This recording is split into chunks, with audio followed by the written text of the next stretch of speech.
All right, Chris Fry in the 19 News Digital Studios on this Wednesday evening as our Justice for Julian coverage continues tonight. And tonight we came to a conclusion with the verdict in the Bionca Ellis murder trial. It dropped down around 4:30 this afternoon as that verdict was reached.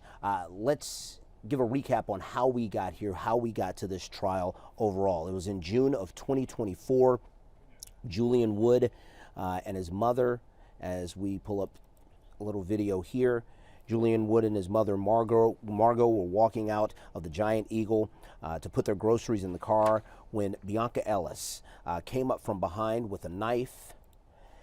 She had just stolen minutes before and stabbed little Julian Wood once in the face, stabbing his mother and then stabbing Julian in the back again. Those stab wounds would end up being fatal. So that's how we got to this point here in today's trial with the verdict. So without further ado, let's go ahead and show you the moment the judge read the verdict from the jury. The sworn jurors in this case do find the defendant, Bionca Ellis, guilty of all charges. Those guilty charges also carry with it the furthermore that she did commit the other charge as requested with a finding of all 12 of you. So with that being said, juror number 1, is this your decision? Yes. Juror number 2? Yes. Juror number 3? Yes. Juror number 4 of this trial. And so we'll recess at this time and we'll be back on October 27th. All right, we'll adjourn. All right, as you see right now, Bionca Ellis being let out in cuffs after being convicted guilty on all charges in today's trial. All right, so afterwards, we got the chance to hear from the Wood family. We heard from the parents of Julian Wood, Jared and Margot Woods, who spoke briefly to the media afterwards. Let's listen to what they had to say about the verdict. Well, we just want to thank everyone for the support. The love and support for our son. Yes. Everybody that's visited him, commented, sent love. We appreciate you guys so much. This was for him today. Thank you, guys. And you're very thankful for the prosecution? Yes. We're very thankful for the prosecution and everybody that's helped us here. All right, obviously an emotional scene from the two parents, especially with Margot Wood being involved in that incident. Hearing from both parents, grateful but yet still emotional. Margot Wood saying this was for Julian today. All right, doing our digital coverage, our Dan DeRose kind of quarterbacked everything from start to finish. He spoke with our defense analyst, Tara Coleman, about this verdict. Let's listen to their conversation from earlier this afternoon. Tara, that was swift, to say the least. I have seen judges go count by count, read every single word. Sentencings, or at least verdicts like this, can take a half an hour to an hour. I think this took all of about 3 minutes. About 3 minutes, yeah. And the deliberation was quick as well. Yeah, a 7-hour deliberation and a 3-minute verdict. Tara, are you surprised? Is there anything about this? Guilty across the board of all charges.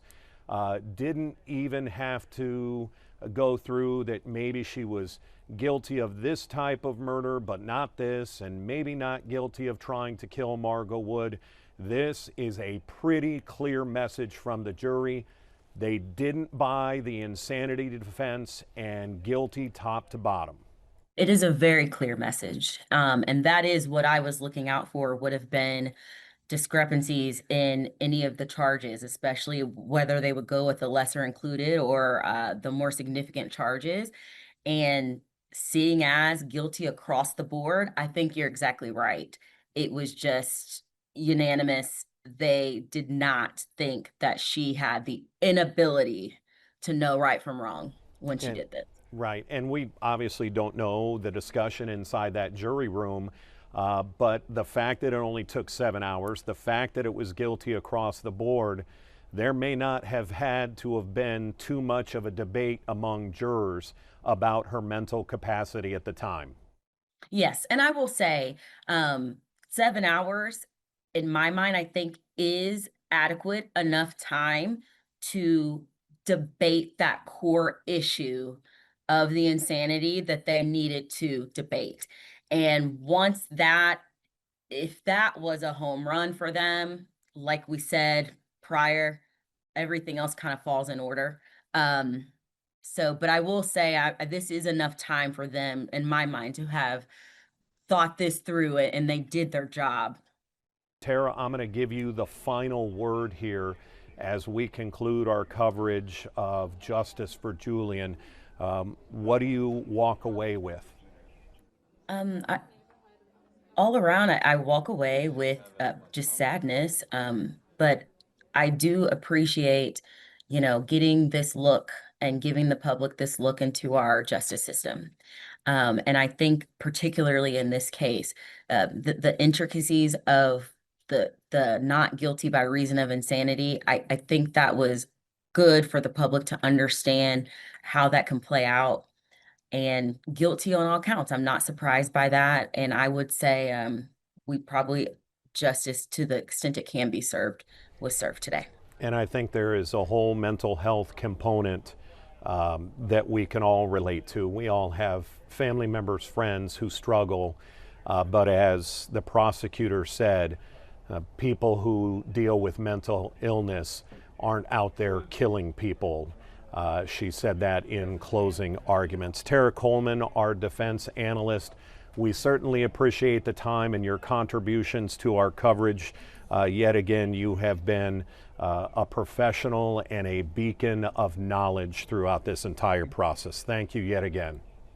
All right, Dan DeRose from earlier today with our coverage and our Justice for Julian coverage, both digital and over the air. By the way, sentencing for Bionca Ellis will happen on Monday, the 27th. That's about a week and a half from today. We'll, of course, be in court for that. We'll have another digital wrap-up tomorrow around 12:30 on all of our digital platforms right here on 19 News Plus. And cleveland19.com. And you can look for all of our coverage on our streaming platforms, wherever you find any information, what we have, cleveland19.com, 19 News Plus, you can find it there. All right, that continues our coverage tonight for Justice for Julian. I'm Chris Fry in the 19 News studios. Have a good evening.